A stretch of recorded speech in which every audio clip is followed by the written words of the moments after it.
Welcome to the I Can Fly podcast. Today, we are so excited to share with you our conversation with Luke Donald. Starting from humble beginnings, Luke ascended all the way to the number one player in the world in May of 2011. Luke was incredibly kind in sharing literal drills in his preparation and efforts to becoming the greatest player in the world. But not only this, what showed through in this conversation is Luke's heart. Luke is a very reserved person and someone who's very rarely shown all sides of his personality. And I'm so excited for everyone to have the opportunity to see the full and loving character that he is. This was really best displayed when we touched on the Ryder Cup this past fall. Luke shared that captaining the Ryder Cup team this past year was truly the greatest accomplishment of his career. And bringing that group of men together through love and gratitude is what truly banded them together as brothers. Please enjoy this conversation with Luke Donald.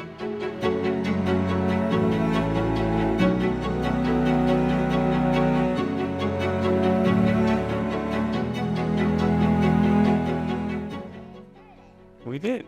You're on. You're on the pod. She's 9. Well, 9.5.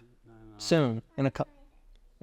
Gigi's the most intimidating one in the room. She was doing long division here before we got in I here. had no idea what was going on that problem. The Christmas PJs on. Yeah. Ready for Christmas.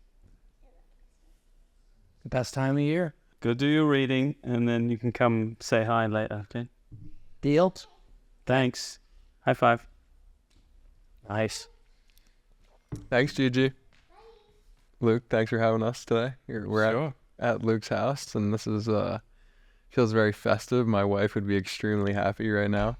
She's been dying to get into the Christmas spirit. Is it November 16th or something? Yeah. It's a little early for Christmas, but...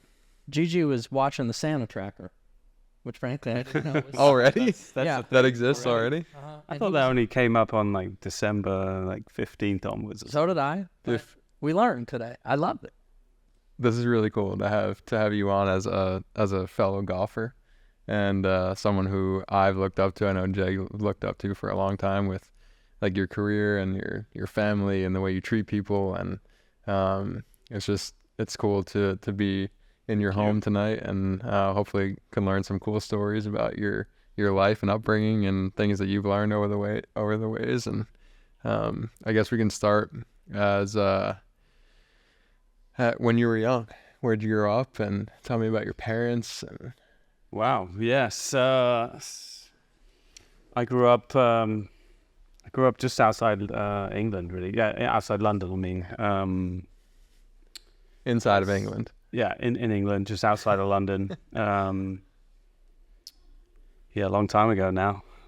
Turned 46 in December, so it's taken me back a while. But I grew up a town called, I lived in a town called High Wycombe pretty much most of my early years, which is a town right between London and Oxford. Mm-hmm. I mean, anyone who's been to London, Heathrow, it's probably 30-minute drive from Heathrow Airport. Pretty central down in the south of England, and youngest of 4. I've got an older sister who's 10 years older than me. Okay. Older brother 8 years older, and then another brother 6 years older, and then I came along. So Chris, I think you probably met Chris. He caddied for me for a while. Right. Still caddies now. He's got a good story, and we were very close growing up, playing a lot of golf together. Good player. Good player. Yeah, he was a club pro for a while in England, and when I got my tour card, I was like, "Do you want to come caddy for me?" And he's like, "Hell yeah, I do." Beats teaching Mrs. Havercam. That's for sure. She's still working on the draw. She's still working on that. Yeah, it's a peach. But I grew up in England. Youngest of 4. Went to a very artistic school till I was about 10 years old, a Rudolph Steiner school. Oh yeah. Where my brothers and sister all pretty much went their whole career, whole childhood. And then I went to a little bit more of an academic school, and then I went to what's called a Royal Grammar School, which is like a good education where you don't have to pay. It's like it's not like a public school, but it's like a free private school almost. Sweet. So good academics, good sports. Can we pause on the artistic one? I want to hear more about that, because when I grew up, I was in the TAP, talented art program, for like drawing and painting and stuff. And so Rudolph Steiner, I'm sure it's a little bit like a Montessori, and they believe in, very balanced upbringing. And my parents were certainly that way. My parents were, I'd call them kind of gypsies in a way. Like, nice. Very balanced. They didn't really, to them, when I got good at golf, especially, they didn't really care about that. They wanted to make sure that even though I was good at golf, that I had other interests as well, and I had a balanced life. But Rudolph Steiner, was again quite an artistic school. What'd you like to do there? Man, I mean, my memories are just playing a lot. I remember we had this one class called eurythmy. Wow. It was like we would put like these ballet shoes on and make sure that when you walked around and like in a circle with your classmates, you had to never start with your heel down. It was always toe down. Interesting. And you'd have these copper rods, and you'd have to like put them over your hand and like drop them behind and catch them. And it was like working on your like coordination. And I remember that. I remember a lot of artistic classes. So I was even an art major at college because of this, really. Right. Wow. I mean, all my brothers and sisters were pretty artistic because they went through this whole system of the Rudolph Steiner. And even though I only went up to it till I was 11, I sort of, watched them and still continued that in the school at Royal Grammar School. So even we had it's called GCSEs and A levels, which is like high school, different diplomas. And then one of them was art that I took an A level. So as soon as I came over to college in Northwestern in Chicago, again, that's quite a liberal arts school, to a variety of different subjects and stuff. But time I got through my sophomore year, I had to decide what I was going to be a major. And I thought, as they didn't have an undergraduate business degree, which I thought would kind of be useful, they didn't have that. So I thought, really, let's do art. So I did fine art as my major in college. Wow. A lot to do with my upbringing, in school. Did it feel like, I mean, from that time, from 10 to 18 or 19 or so, 10 years of space, like coming back to the art probably felt pretty cool. And like I guess the upbringing in that school, it gives you the freedom of being creative. And very creative, which, I think helped me in my golf in a little bit. I was just going to say, yeah. Short game, specifically. Short game, and Seve was one of my idols. I think probably one of the most creative players that there ever was. For sure. But I again in university, at college, and Northwestern, I just felt like I wanted to do something that I enjoyed, and I enjoyed that. I really enjoyed kind of immersing myself into different forms of artwork. I mean, oil painting was my concentration. But I felt like I could get lost. The classes were 3 hours long usually. Wow. Tuesdays and Thursdays, like 9 to 12, it'd take up my whole morning. But you could really just lose yourself in it, and I felt like the time really flew by. That's amazing. It was just something I thought that kind of helped my golf. It gave me sort of using kind of both sides of my brain a little bit.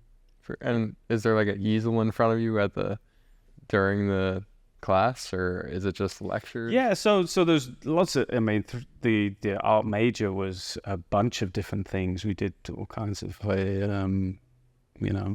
lithography to print works to oil painting to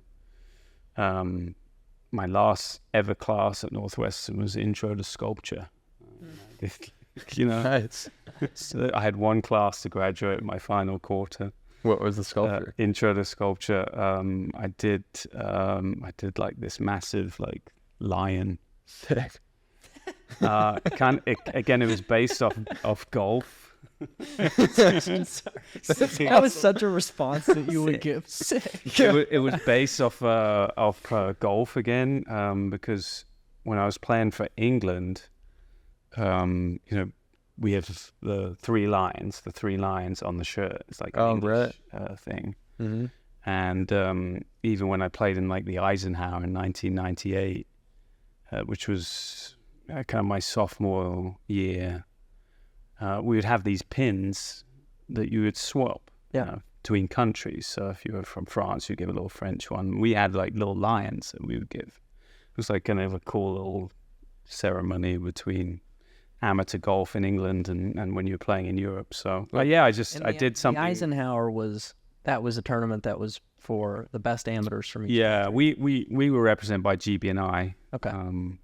Wasn't just England, but France, Spain, you know, all these other countries had teams. Yeah. And I played it in 1998 in Chile, Santiago, Chile. And we won.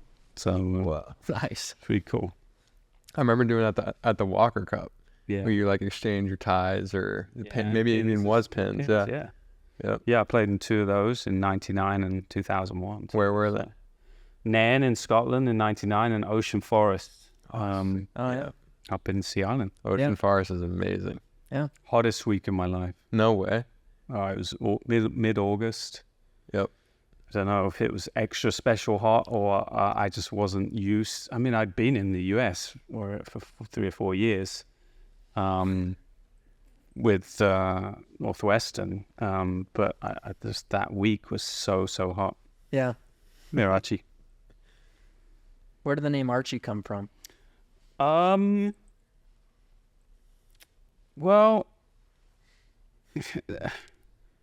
I don't know. I thought Archie was a good dog's name, and it was very British. You know, very British. Archibald, you know, Archie.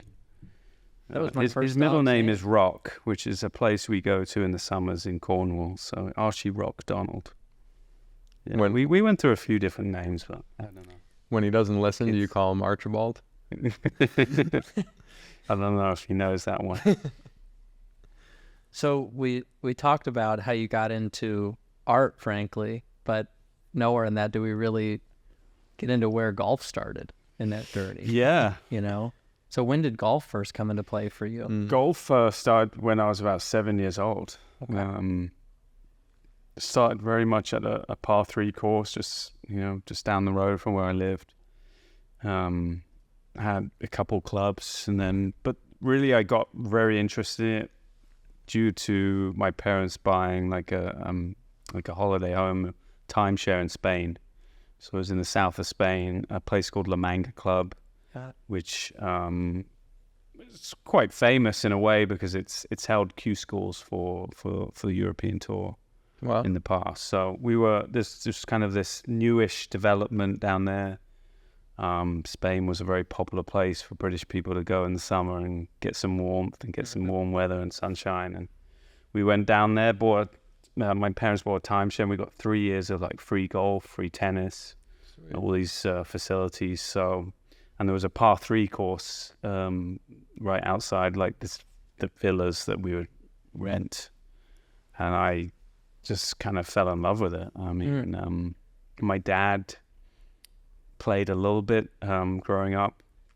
His dad, my granddad, was a really good player. I actually have some other trophies behind here are his trophies. He was like a scratch player. He passed away before I was born, but I heard a lot of stories from my grandma about how he loved golf and had all these famous things, like he had a hole-in-one in the morning and then in the afternoon he had another hole-in-one. Like stuff like that. That's cool. I started pretty much, I would go to Spain and just kind of caught the bug. It was me, my 2 brothers, my dad would go out. We'd have a few clubs between us and just sort of loved it and sort of had that natural ability. So at 9 years old, I joined my first club just down the road, a place called Hazelmere Golf Club. The joining age was actually 12, but they saw some talent in me and let me join as a 9-year-old, and Good on them. yeah, gave me an opportunity. I always remember that. That's cool. It's interesting because that, like, you hear that story, and I went to Australia earlier this year for the first time, and they had these junior programs even at Royal Melbourne, you know, where juniors could go and join, you know, a Sweet club, spot. practice at and play. And you tell that story back in England. I feel like it's something they don't really hear about here in the States, No, where it's just something for a kid to have the opportunity to go and play somewhere. yeah, I agree. When I was growing up in New Jersey, like we weren't even allowed out on the course until you were like 15. If you were before 15, you couldn't go out until 2:00 in the afternoon. Yeah. It's like the junior programs, they changed a lot since then, but Yeah. it's really cool to hear. Yeah, and I'm always very thankful to that club for allowing me to do that, because it did really give me a massive head start, having somewhere to practice and play. And I remember they let me play in my first event. I think I was 11 years old, and they gave me a 28 handicap, and I played they let me play off the red tees, you know, the lady tees. Yeah. And I had 44 points Stableford. So Nice. they suddenly cut my handicap down pretty quickly. 44. Yeah. Yeah. Wow. So I was like, I shot 20 over, I think. So It's a good day. yeah. And I had one of the most special moments. As my first hole in one, I was 13 at that course. No way. The first hole was a par 4, 320 yards, but it was like blind tee shot straight downhill. You didn't see it. Okay. And in the summer, obviously, if it was warm and it got firm, and I carried it probably 200 yards, at 13, but I hit this drive and it went in the hole. No way. On a par 4. Par 4. Wow, that's a cool story. Have you had an ace on a par 4 since? Never. Well, it's checked off the list. Yeah, it's all that matters. Wow. So from there, I mean, you get into playing at a young age, and you start competing then around. You joined the club when you were 9. When did you first start playing in competitive golf tournaments beyond something at the club like that?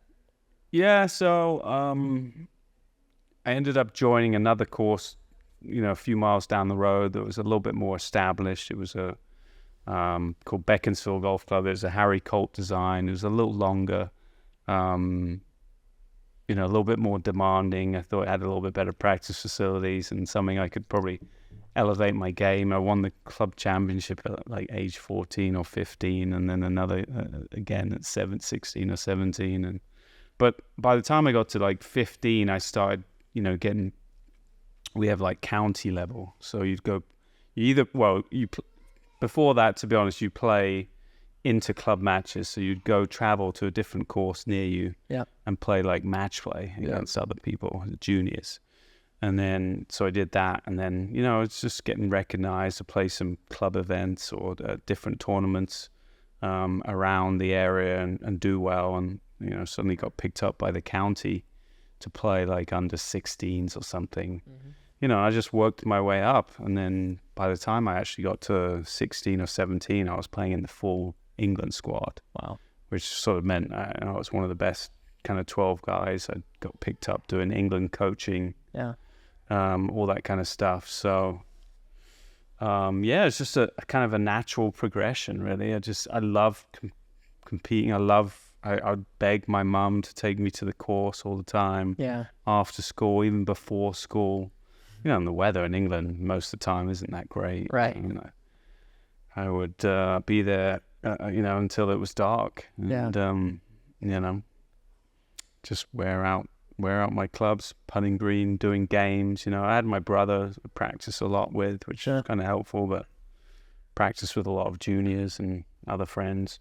I was going to say, was there anybody that was like on the same level, even if they were a little older than you, that was like your competition growing up that you were trying to beat all the time? Was it your brothers? Or It was something? probably my brother at first. And then, once I started getting a little stronger and growing a little bit and hitting it just far enough, for a while, it was a struggle to get to the par 4 and 2, it wasn't strong enough. So as soon as I started getting longer and longer and more strong, I started to beat my brother. And then, I was probably 14 or 15 at that point, and he was 2021, and I was starting to beat him regularly. So that was a pretty a highlight for me, I suppose, to beat your older brother. Yeah, hell yeah. I remember the first time I reached a par 4 and 2, actually.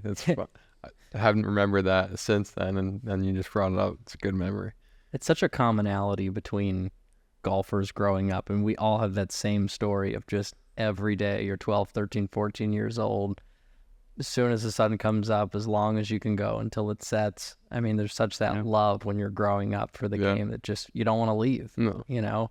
Part of it's the social aspect, being around the club and talking to kids your age. For playing. You, it was for sure. A little bit, yeah. Probably. But it's that where the love starts, just going out, seeing yourself get better. Like I always remember,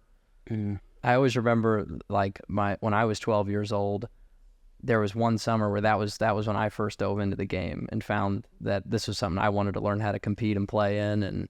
And every day I went to the golf course and went from like a 28 handicap to a 6 in one summer.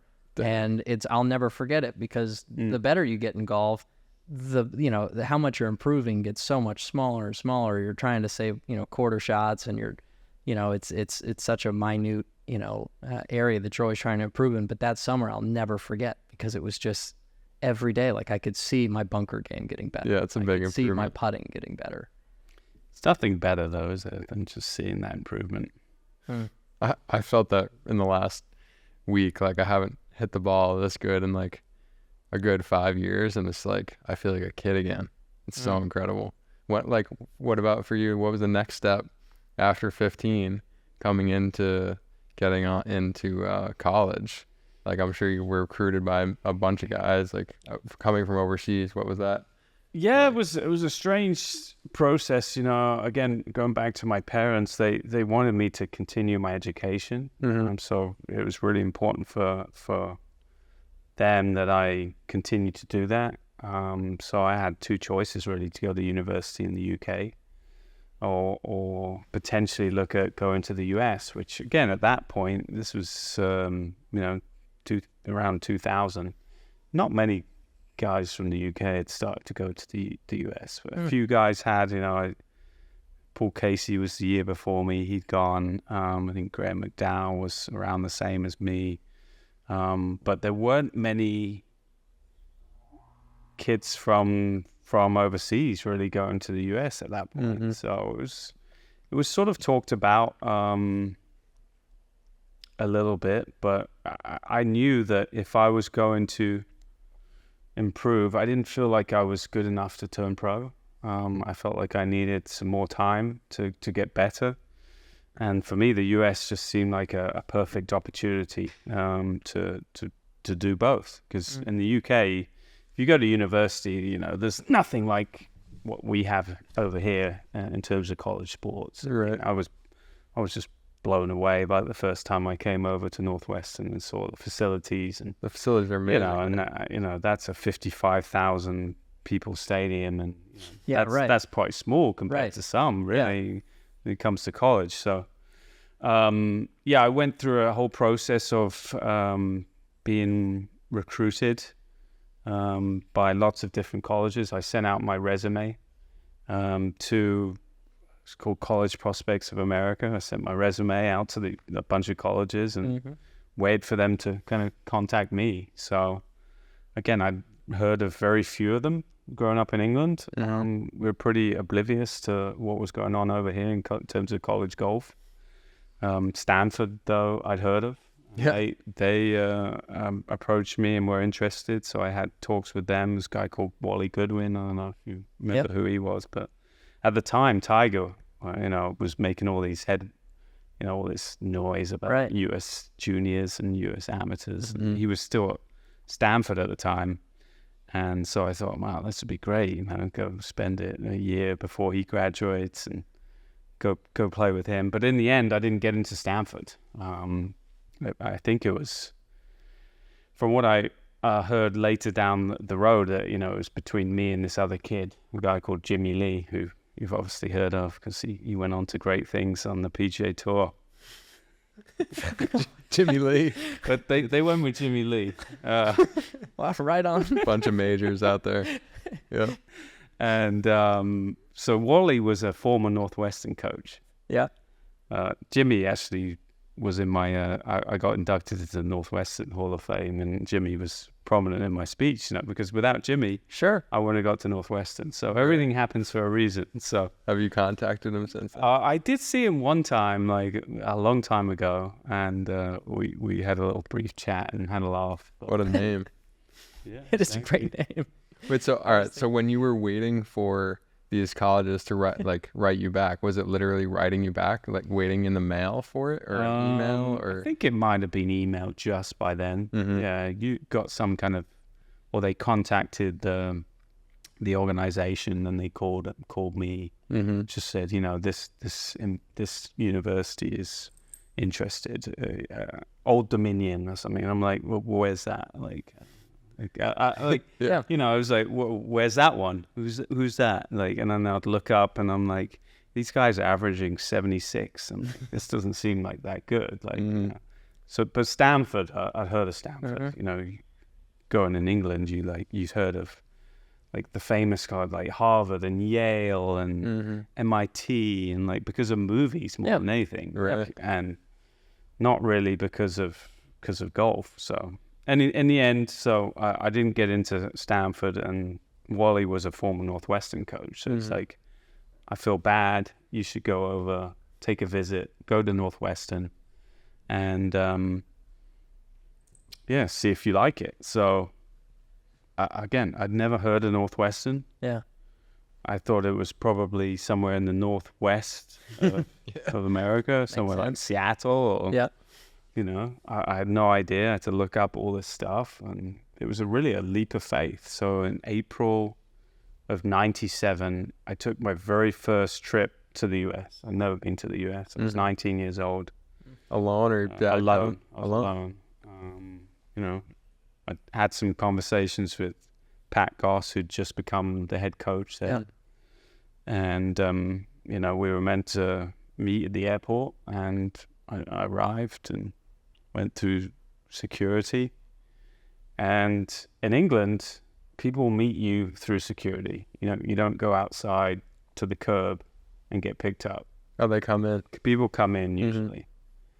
And so, this is customary. Pat didn't know this. I was just inside waiting. Pat was outside in the car. So there's no phones back then. Oh, This is right. 1997. Uh-huh. There was a McDonald's O'Hare, and I just sat there and was like, No. I'll just sit. Yeah, I don't have a phone number. I don't know where I'm going. First time ever to America. And finally, Pat just parked and came in and found me. But it was I was waiting for about an hour and a half. Oh man. But it was off to a shaky start. But I don't know if I'm sure you've all met Pat, right? Yeah, sure. Yeah. Good friend of yours now. Just the nicest guy. Yeah. Made me feel so at ease. We went to a practice at some course. I was blown away by, just the golf courses that they took me around a few different places they get to practice and stuff, and all these private clubs. And it was unbelievable. I was like, wow, these courses are amazing. And I was a little worried because it was middle of April and it was still cold and a little bit of snow on the ground in places. Sure. It's how am I going to practice it? Yeah. But I went sort of a leap of faith. I had a great visit. I felt very at ease with Pat. Just felt right. I don't know. And so I'm like, let's go. Northwest. First visit done. All right, I'm in. Yeah, I never went to another one. Was there any other players there that you knew or heard of? Never heard of anyone. Wow. And it's kind of unique too, because I don't know many players that really, I don't know if they'd heard of me either. they certainly found out. Yeah. Because you went on to, what year was it when you won NCAAs? I won my sophomore year, at Hazeltine. I won individual. Yep. NCAA Hazeltine. Team finished third that year. I was having a great time. My freshman year, I didn't win. Came close a few times. I remember one tournament, I got paired with Hank Keeney. Oh wow. My freshman year, And I wasn't a long hitter. I've never been a long hitter. Yep. But I was really short back then. I mean, I was playing a green Tezoid Zuno driver. I don't know if you ever remember those ones, but It was almost actually green. It was green. Yeah, it was one of the first metal drivers. But I carried this thing 240 maybe, and it ran out 270. You know, if I got a good flight on it, you know, if I was able to get that blotter down a bit, get some run on it. And Pat comes to me before I tee off and goes, "Now, I just want to warn you, this guy hits it a long way." I'm like, "Yeah, no problem." Like, I've been competing a few events and had some top 10s and top 15s, and it's like, nah, not a problem, no problem. Anyway, I played with Hank, and I was hitting like long 4-irons into par 4s where he was hitting like flip sandwiches. And he was the longest. You know? Yeah. He still had one of the longest distances on PGA Tour when he came out. In 03, I think he was 318 or something. In 03. In 03. Wow. He was longer for the next 10 years or something, his driving average. So he was a beast. And I remember going to the range. We both shot 71 or 72. We tied him, but I was so distraught. I went to the range afterwards and just started trying to swing as hard as I could with the driver. I mean, obviously, I was probably going from 155 to 245 carry. Yeah, 145 carry. But my freshman year was a learning experience. I really enjoyed my time there. I didn't win. Came close a few times, but felt like I could compete, you know. And I was a third team All-American, I think, my freshman year. So a solid year. Great, yeah. Yeah, just super, super consistent. Yeah, back then I was short, but I was super straight, pretty good wedge player, good iron player, you know, and just did everything pretty consistently. But then I really excelled in my sophomore year. First 3 events, I think, in the fall, I finished second. I still hadn't won. And I went to Stanford, of all places, a place that I didn't get in. Course. And course. Played Jimmy Lee. Jimmy was probably in the team. I don't know, but I was going head to head with Joel Kreibel. I'm sure. Oh yeah. He was one of the top amateurs. He now works for PXG, I think. He's out on tour. You can see him a bit, but went head to head with him. He was a first team All-American, and finally got over the line and won my first event. It was the last event in the fall. And from then on, just sort of nothing really stopped me. I won 13 times in the next 3 years, including an NCAA. So, yeah, won a lot. Got a lot better with Pat. Got a lot better with that college, that program. I mean, I thought, an amazing program in terms of just pushing you, having great structure. Very fortunate to have Pat, I think, as a coach. You know. Again, I went to Northwestern totally blind. Yeah. I didn't know Pat, didn't know that he was a good teacher. You know, sometimes you go to college and coaches know nothing about golf. Yeah. They're literally managers. Right. Yeah. Drive you from tournament to tournament, organize practice, whatever, but they're not really there to teach you. And Pat was, you know, really helped me with my game, and you know, for 20 years, he was my coach. Yeah, that's what I was curious to ask you about, because it's pretty rare. I don't know of many other examples where somebody went to college and genuinely worked with their college coach, not just while they were in school, but then, you know, going on and having a career where you worked with them. Why change anything that's broke? You know, I mean, Sure. so it was good. Yeah, I mean, I had an amazing 4 years. I was in a fraternity, had fun.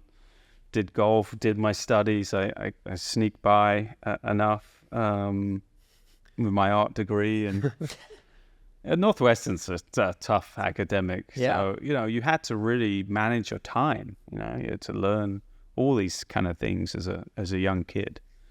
But it was a great experience for me. I mean, I just loved the golf. I loved the structure. I loved competing at a high level, traveling around. You know, learning to be able to organize that schoolwork, but also having a fun social life as well. I mean, I think great 4 years in my life. What was it in the structure? What was it after that first win that like catapulted you into becoming the player you are today? Like, is it the confidence? Was it? Yeah, I think I just had to get over that hump. You know, I kind of knew I was good, but I kept not quite.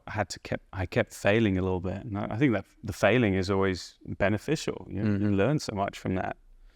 You know, and once I figured out how to win, I gained a lot of confidence and sort of knew that I had it in me. So again, I just kind of figured out that my game was good enough, even though I wasn't like a long hitter like Kankini or anything. But I had good strengths, you know, all around strengths. I was very, very consistent. I didn't do a lot wrong. So it's just like down the middle, on the green, make a putt, I remember, you know, a lot of times I would hit a lot of greens, and my putting was decent in college, but it certainly wasn't as good as when I got to obviously my best years on tour. But you know, I'd always say, I've had 8 pars, Pat, all 2 putts. Like this. You know, I'd get just so frustrated because I was such a good ball striker, very straight, hit the greens, but didn't feel like I made enough putts. But again, in college, being that consistent, you know, kind of got you a long way. For sure. Were there any mental secrets that you had learned from him or from yourself through that? I never really worked on my mental side or thought about it.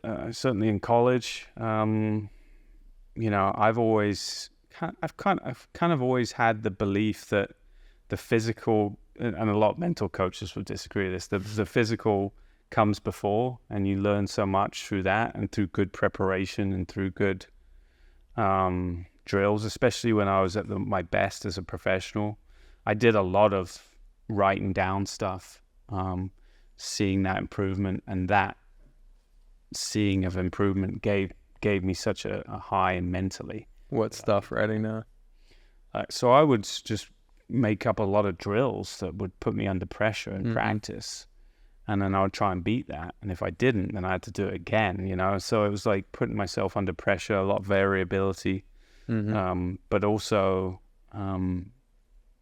just seeing it on paper.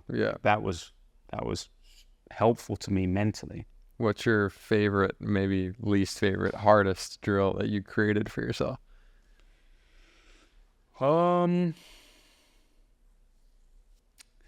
The one, you know, obviously always known for being a good putter, and I was probably the best putter in golf for almost 5 years between like 2010, 2009 to 2013. You know, I ranked inside the top 5 on the PGA Tour for 5 straight years, a couple of times #1.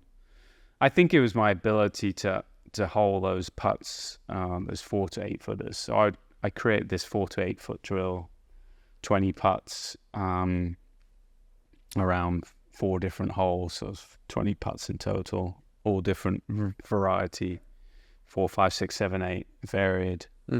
Again, and my benchmark was always 15. At times during that period, it was 16 out of 20. So 80%, which was quite, you know, again, tour average would have been about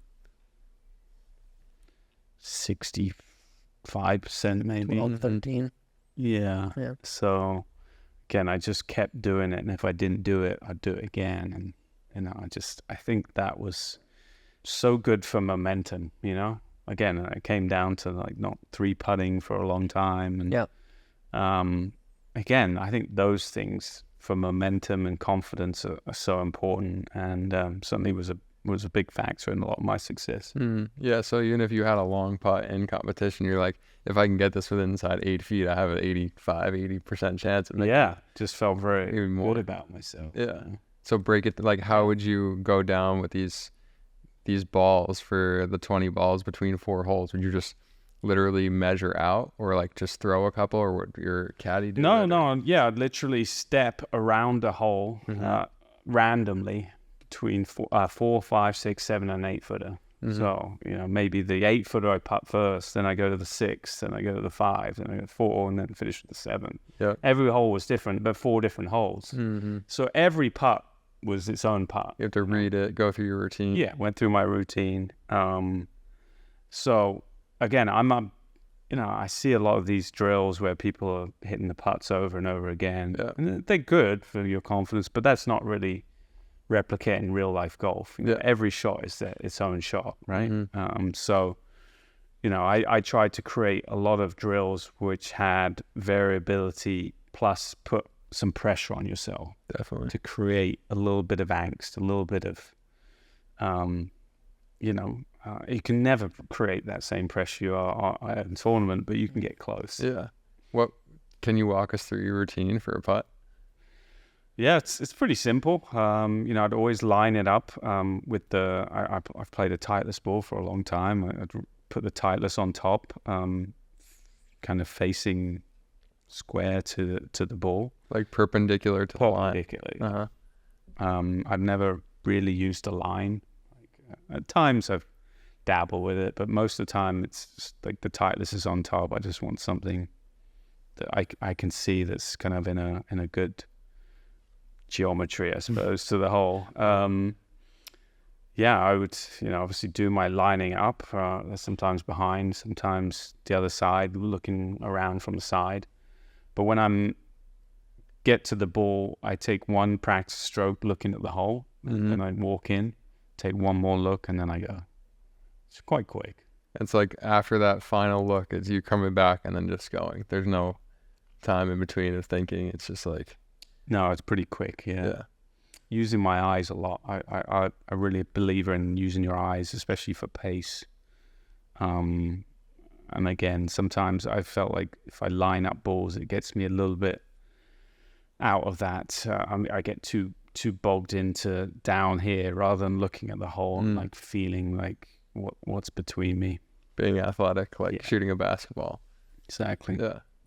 It's so fun for me to listen to because when we first started coming down to the Bears Club in 2012, I spent hours just on the par 3 course watching you practice. And frankly, like a lot of the work, I started working with Darren May, shortly after, and a lot of the drills and things we would work on were inspired by, what you created. And, Pat and I worked a lot on that stuff. Yeah. And I always remember going, out to the par 3 and you had these yardage bands that you were working on with wedge play. And it was incredibly inspiring just to watch the consistent work that you would put in and out every single day. And Pat was there for a lot of that, but it was also on your own a lot of the time too. And, but for, I guess what I'm curious to key in, Morgan was a little bit too, is like the artistic side that you always had off the golf course. How much did that come into play for you in like visualization or, have you ever kind of worked with those, tools while you were playing? I mean, you talk about your eyes, that's all visualization. I think using your eyes, especially for speed control on the greens, is really important. And I feel like I've always been a bit of an artistic old school player just in general. I've definitely never had that modern swing where I keep the club face very stable for a long time. I've been quite a handsy player. I've always tried to be more stable, but struggled. I've bit of a young swing, I suppose, and I early extend a little bit.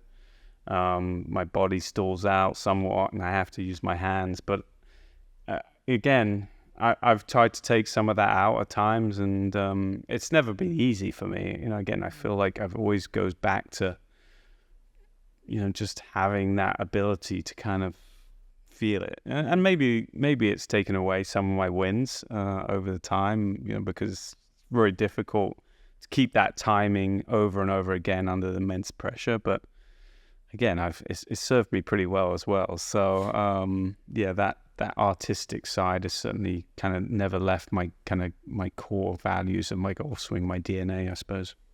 So you come out of Northwestern then, and you enter Q school, and right away you make the PGA Tour.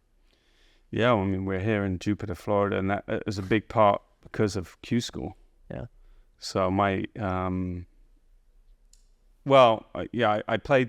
stayed amateur through the middle of the summer to play my second Walker Cup. I had so much fun 2 years before and then I felt like if I just wait another couple months, play another Walker Cup, enjoy that with my teammates, like that would be really cool. There's no rush to I'm already 23 by this time. I'm quite late to the game, really. I've gone through 4 years of college, and I actually took a year out between high school and going to college. I worked for my dad and just earned some money and played some amateur events. So I'm quite old coming out of college. So playing that Walker Cup was important.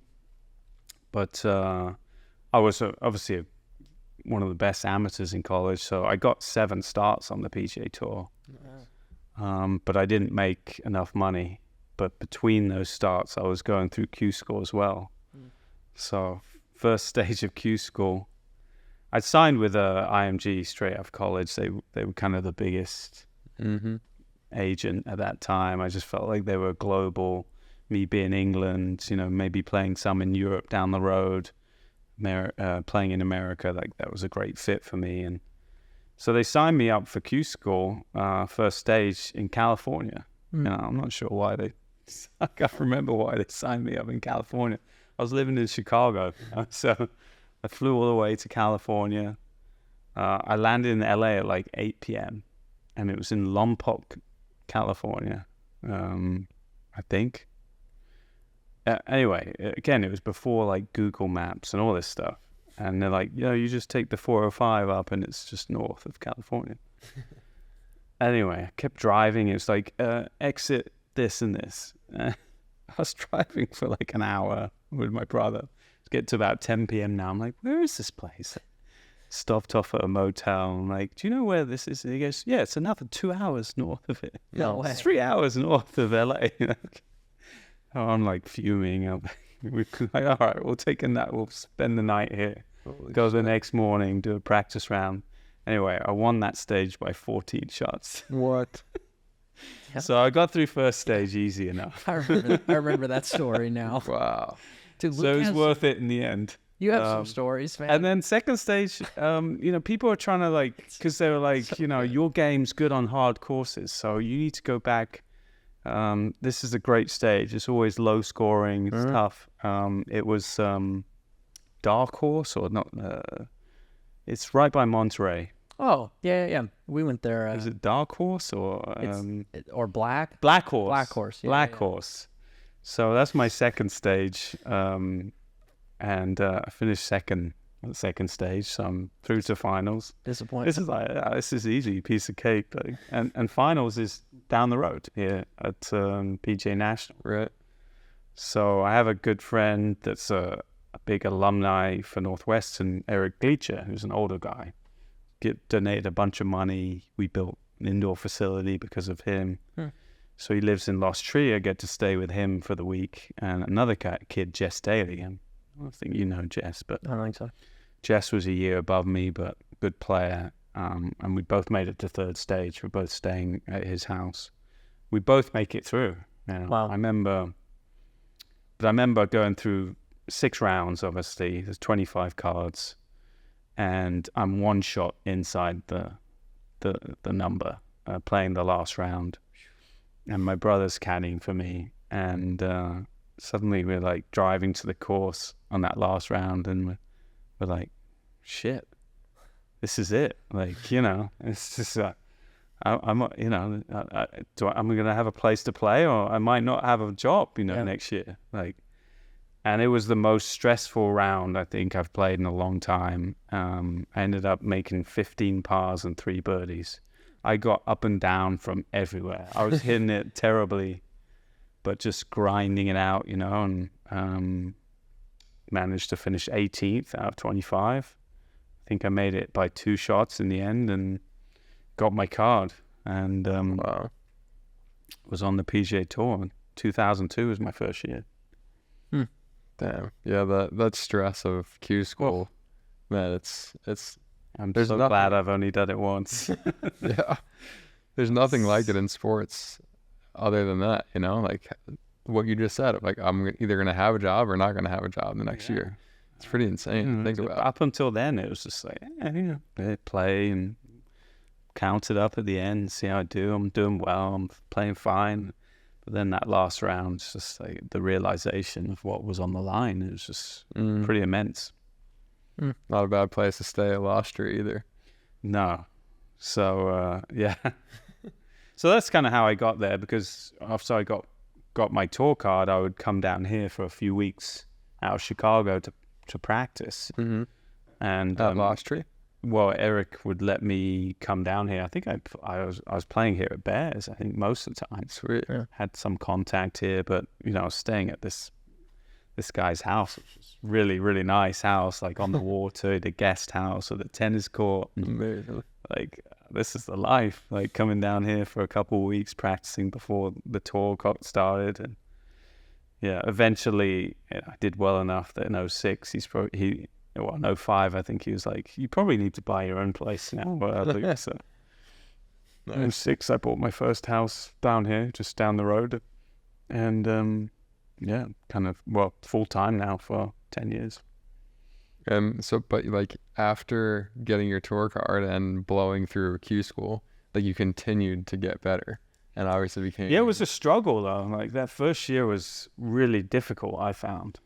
Suddenly I'm the best college player for the last 2 or 3 years in college. And now I'm just this pretty average player, with an average short game.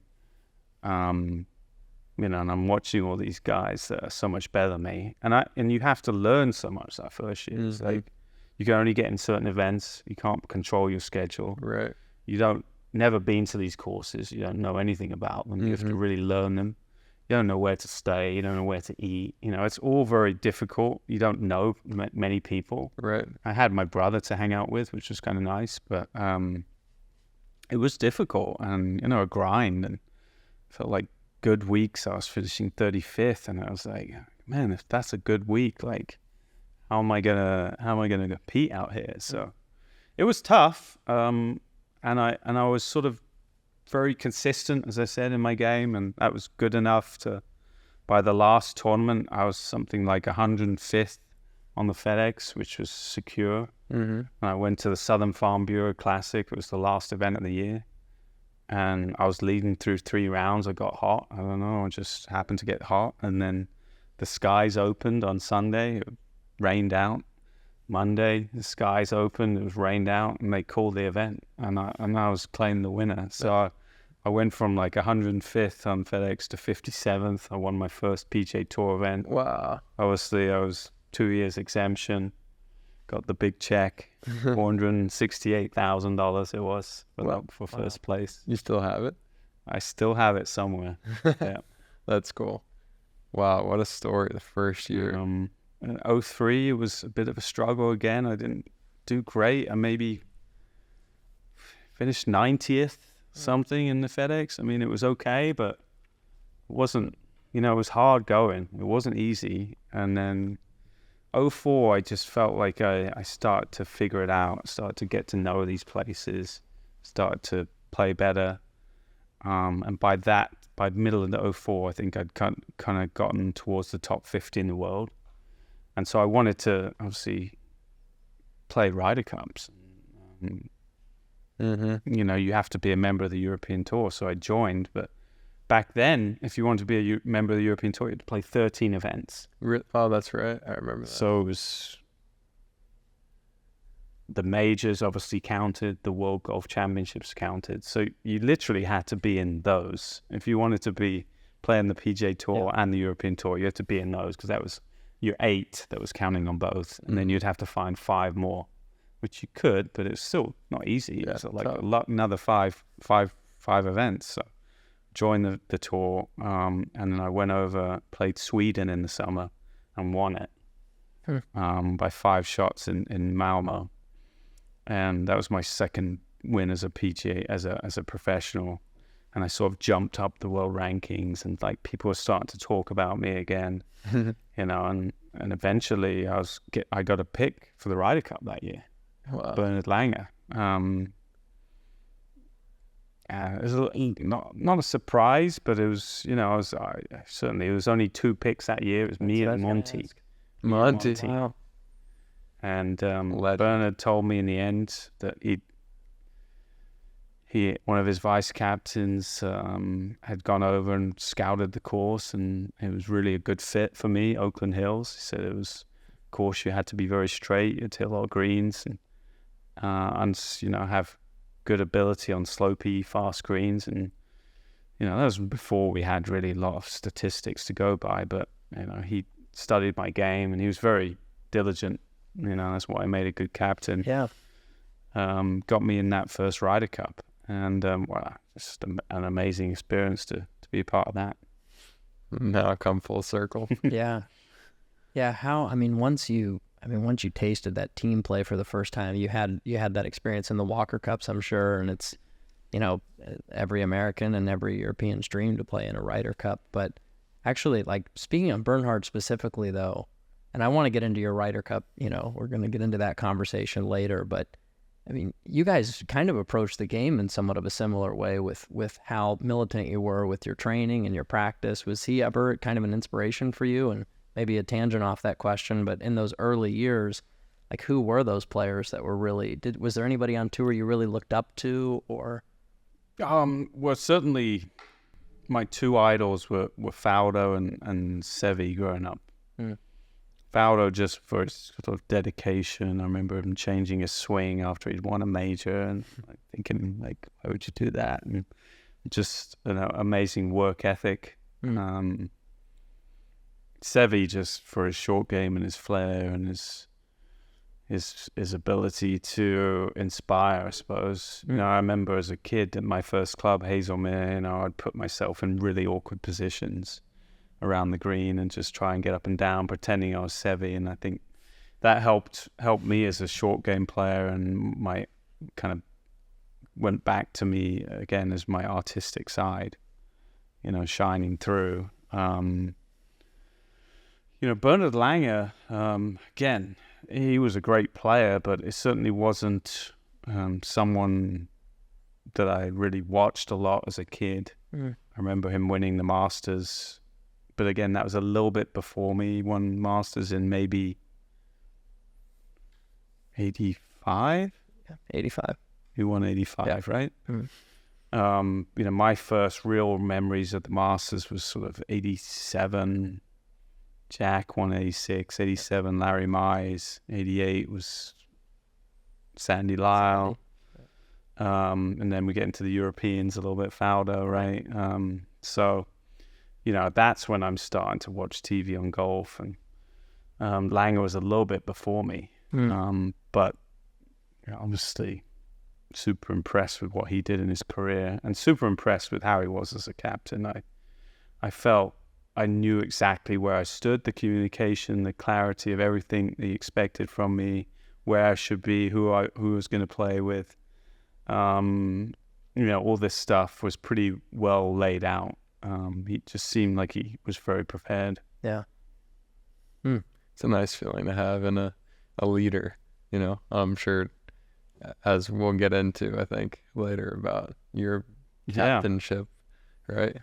Sure. But I think before we reach that, I want to learn more about how you continued growing into becoming number one in the world, and then also winning both European and PGA Tour money lists. And like, how did you do it, man? It's amazing. I a lot of credit to Pat again. Pat was by my side the whole time.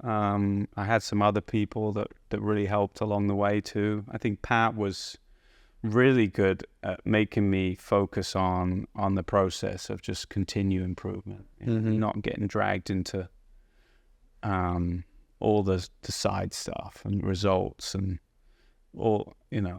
He would always get me focused back to what I needed to do to be a little bit better the next day, and I think that was a real good guiding kind of force for me and guiding light.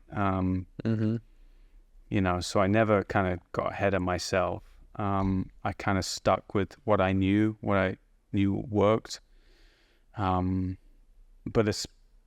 I fell in pitfalls at times. I think 2008 was a pivotal moment in my career. I was playing the 15th hole at Torrey Pines in 2008 at the US Open. 70, my 68th hole of the tournament, I was in about 15th place. I teed up one, it's a long par 4, difficult hole, and I hit this drive and snap. There's something go in my wrist. Ooh.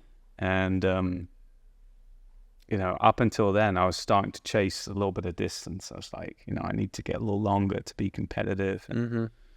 And being a handsy player, I think that was just wore on my wrist. So beginning of the week, I felt some pain, but didn't think much of it. It was just a bit sore. Right. And then suddenly, bang, the sheath of the ECU tendon sheath that holds my tendons in place split open on this left side. So I couldn't even finish the round, couldn't even hold on to the club. I was done, withdraw. And, that for me, that was a little bit of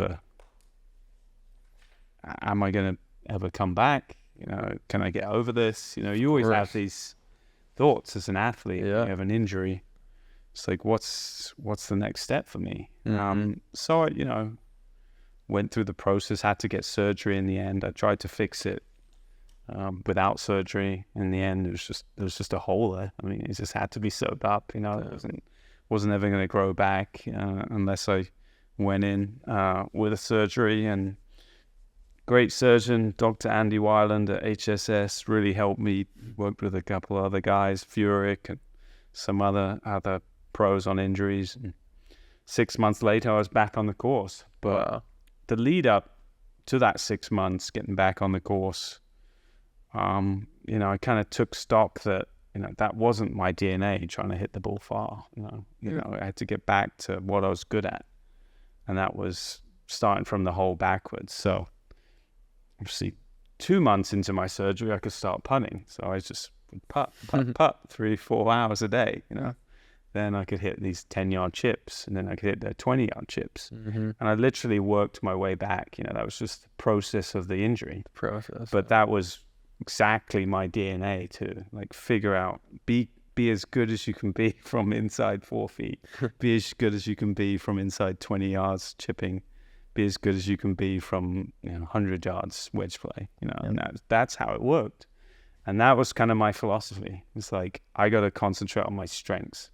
Okay, my weaknesses, I'll try and get a little bit better, but I'm really going to focus on my strengths and how I can be better. And I brought on another guy called Dave Allred, who was a little bit out of center, not really had any kind of influence in golf. He was a rugby kicking coach. Wow, okay. A guy called Johnny Wilkinson was one of the best kickers in rugby. You worked with him. And he came in and worked with me on certain drills, pushed me, gave me a little bit more of an edge, a little bit of a harder, just an FU attitude. Nice. And he was really helpful. And I think I brought on a trainer, Ben Shear. Ben. He's out there today. Yeah. And I'm still working with Ben. And I think those guys, we had a good plan. Craig Knight worked with me on my soft tissue. I don't know, I just had a good team. Dave was pushing me. Pat was keeping me focused on what I needed to do to be better. I was getting stronger, and it just sort of all kind of worked together. And started winning some tournaments in 2010. I won a couple of times. And then 2011, I went and won the match play at Tucson. Right. Suddenly, I was a good player. I was, I think, 9th or 10th or 11th in the world at that point, but not anywhere close to being number one. There was a big gap between being 10th and being number one in the world. But that win shot me up to 3 in the world. And at that point, I'm thinking, I'm 3 now. I've only got 2 more spots to go. It was never really my goal, I think, to be number one. As a kid, you grow up, this putt to win the Masters, right, this putt to win the Open Championship. But it's not like this putt to get to number one in the world. It just didn't really work that way for me. So, but at that point in 2011, I thought, man, let's go for number one. Hey, there's a chance. Let's go. Yeah, more than a chance. So, that became the focus for me in a way. Still doing all the good things, but I had some good opportunities to get to more when I went to Hilton Head, which is obviously a place I've played well at. I lost in a playoff to Brandt Snedeker in 2011, If I'd won there, it would have got to number one in the world. Had another good week somewhere else, didn't quite get it done. It's just right there, not knocking on the door. And finally, I had an opportunity. I went to England to the BMW PGA Championship. Oh yeah. Which is their flagship event, big week, big event. And at that time, Lee Westwood had got to number one. And it just so happened we tied after 72 holes, and we're in a playoff to see who would be would he keep number one or would I get to number one? And made birdie on the first playoff hole in par 5 and got to number one. I told you earlier, that was a cool win for me because, there's something special about saying that you're the best in your sport. Something special, I'd say. Yeah. I mean, it was an unbelievable feeling. A place just 30 minutes away from where I grew up. A lot of my friends and family and people and high school friends I grew up and still were friendly with were there and supporting, and we went out and had just an amazing night and drank till 4 a.m. and just enjoyed it. Amazing. Yeah, celebrating with your friends and that's something that special. It's lifelong memory for sure. Wow. Yeah. That's incredible. It's and then carrying that on, is that when it started? The 56 weeks, was it, right? That you were number one? Yeah, so a total of 56 weeks. So I probably went for, I can't remember the number, a good 25, 30 weeks in a row. And then a certain Rory McIlroy was playing well and he overtook me. Then I got it back the next week, and it went back and forward a couple times. And then he had a strong start to 2012. He got it back. And then I went to Tampa, the Valspar, and I won that event in a 4-way playoff. That got me back to number one. And maybe I kept it for another few weeks until he took it and kept going for a long time. So 56 weeks in total, which I think is like number 7 all time. Wow. Which is, it was a good run. Tiger wasn't at his strongest. He certainly had his issues in 09, 010. But he was starting to play again. When I was number one, he was getting back into the top 10. I think he got to number 4 or 5 or 3 by the time I lost it. And he took it over again from Rory at some point. But, again, when you have that opportunity, you just take it, right? No matter who's playing well at the time. Yeah. And what's the trophy sitting right up there? What's it called for the 50? Yeah, up there, the 5-prong trophy. It's the Mark McCormick trophy. So yeah, anyone who has the most weeks at number one in a year gets that trophy. Wow. So I only have one of them, but Tiger probably has about 10 of them. More than 10, right? 600 and something weeks. It's incredible. Insane. That's insane. Yeah. I was thinking about Tampa because this, not only is this conversation just epic in general, but for me personally, the time when you were, really starting this run was when I first started really diving in and falling in love with the game of golf. And all I did was watch golf every day. So, there was a night we shared together, a couple of years ago when you were staying with me at the Memorial where we cracked open a bottle of wine and basically just went down memory lane around the fire pit. And I was just geeking Those out are the whole best. time, Those are the best nights. reminding you of the back-to-back Dunlop Phoenix in Japan. And it was a pretty fun conversation. But I remember watching Tampa, and you had to make birdie coming up the last to get into the playoff, if I remember correctly. I definitely birdied the playoff hole to win. Did I birdie 72nd Might hole have been too? the playoff hole that I'm thinking of then, because you hit it out of the rough. Yeah, that was the playoff. So it was a 4-man playoff. It was me, Furyk, Yeah. Jim Garrigus, and Sang Moon Bay. Oh, wow. And Garrigus piped one about 350 down the middle, had a little sandwich in. Jim probably, bunted one in the fairway. Yeah. I think Sang Moon Bay hit the fairway too. And I was a bit nervous. I, didn't quite, my handsy action didn't quite close the club face and hit it in the right rough. And I was the first to hit in the second shot. And it was, that green, it's so far up. And the pin was, I think, 6 or 7 yards on the front edge. And I'm out the rough. And, it's got a decent lie. I can get to the green, but controlling it is tough. And I pick a 7-iron. It's a hard 7-iron for me. Me and Johnny Longsocks, my caddy, and we pick the 7-iron, and it just comes off like perfect. I'm like looking at this thing. I'm like, that looks good. Please carry. Carries by a foot and just rolls up like 6 feet under the pin.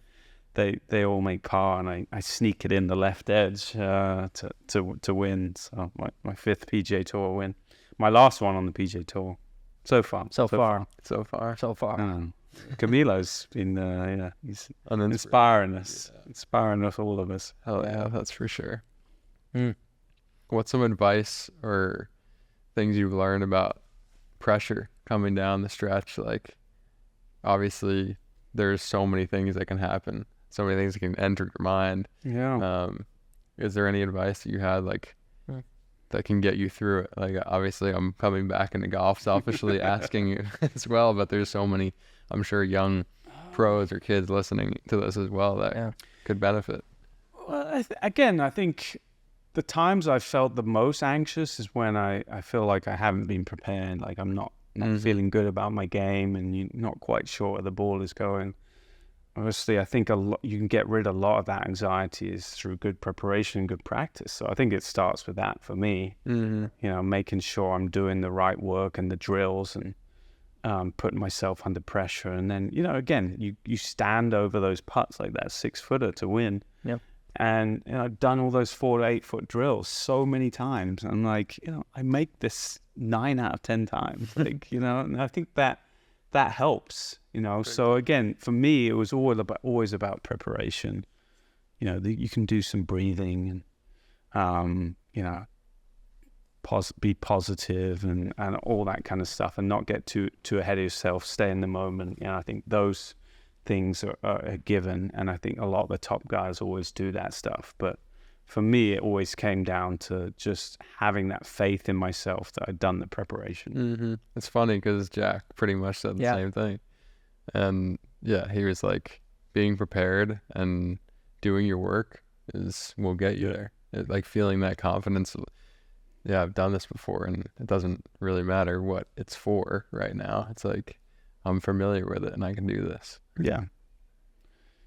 Like, it's just like anything, if you feel like you've done the work, and you're prepared, like a speech or something, if you go in there cold turkey and you're not quite sure what you're going to talk about, that's the most nerve-wracking thing. But if you go in there and you've rehearsed it, you've done it, you've thought about it, you're still going to feel nervous. You're still going to have that butterflies, but you've done it, and you've been there before. So, I think there's no shortcuts, in anything in life, no shortcuts. You just got to put in the work and be prepared. For sure. On a lighter note, what's a good story from PGA Tour that you've had, or any other players that you've had some funny situations coming down the fairway, or caddies having to do weird things? I don't know. Oh man, you put me on the spot here. I'm sure there's several that come up. Well, I can think of one that I was going to bring up later, but while you think, I can tell a quick story that I may have heard from a little birdie before we started this today. Please. Yeah. It's not a story as much as it's really a question, and I can attest to part of it. But, you're such a professional. You're very calculated. You're very well-spoken. The way you attack your practice is very structured. But, like we're having here tonight, you like to have, a couple beers here and there, maybe a couple glasses of wine. And sure. When that ensues, you like to have a good time. So a little birdie told me that when that occurs, you're typically the first to end up on the table dancing. And so the question is if that's true or not. Dancing? Who told you that? It may have been a recent winter on tour. CV. Well, CV. CV and we've definitely shared.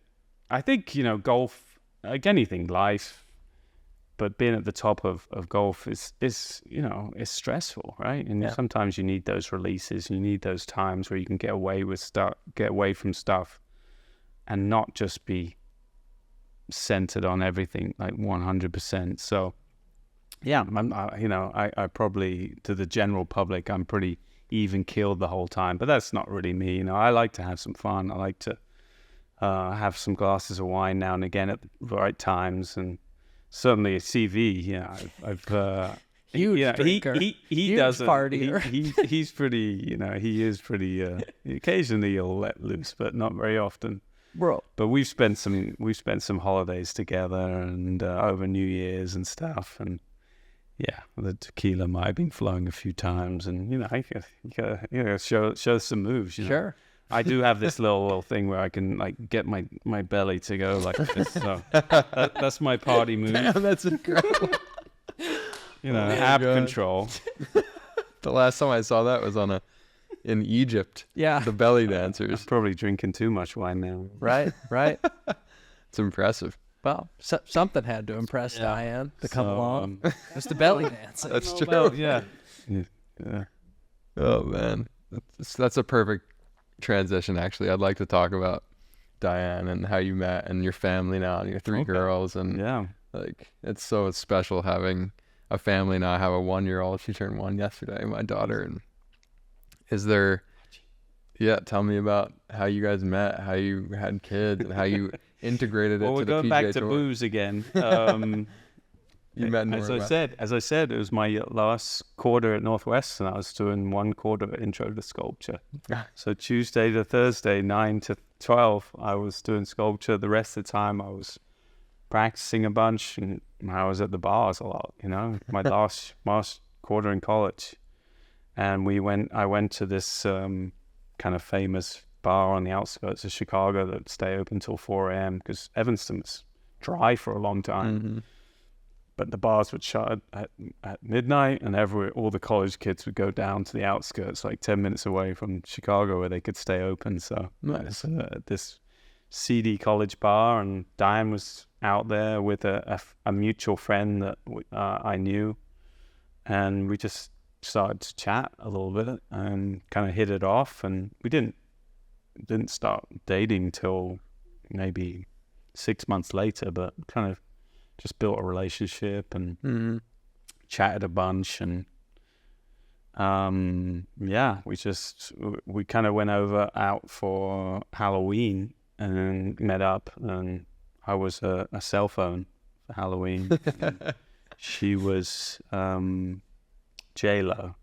Remember the J-Lo outfit? I don't know. Sounds whatever it is.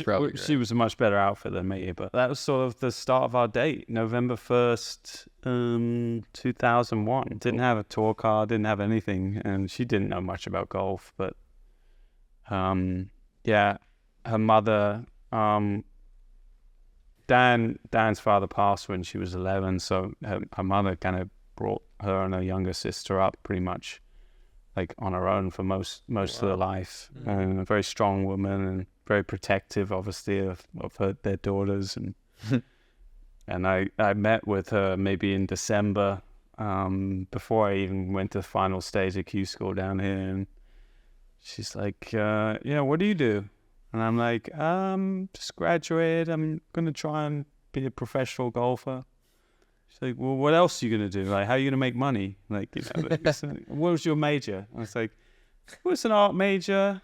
Okay, well, what are you going to, it's like, just grilling me. And I remember I played my first event, it was the Sony Open. I finished 13th. And I think I made 89 grand or something. Nice. She saw that. She's like, this might work. No, she's the best, but we just sort of started dating,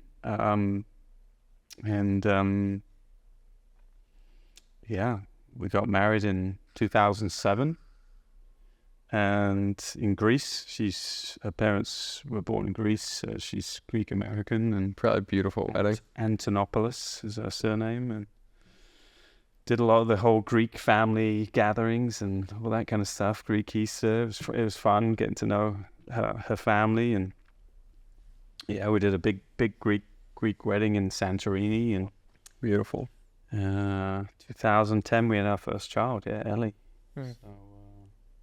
So 3 daughters now, 13, 12, and and 9.